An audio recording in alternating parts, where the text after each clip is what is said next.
सबको पता है मतलब है।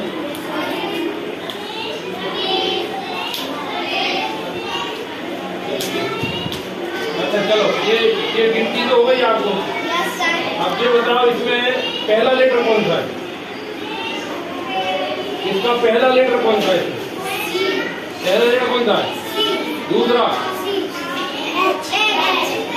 दूसरा अच्छा, चौथा लेटर बताओ कौन सा? गिनते बताओ चौथा लेटर। आप ये चौथा है। पहला तीसरा नहीं होता। गिनते कहाँ से? ऐसे गिनते कि ऐसे गिनते? ऐसे गिनते। वेरी गुड, ये चौथा है। अच्छा, छठा लेटर कौन सा है?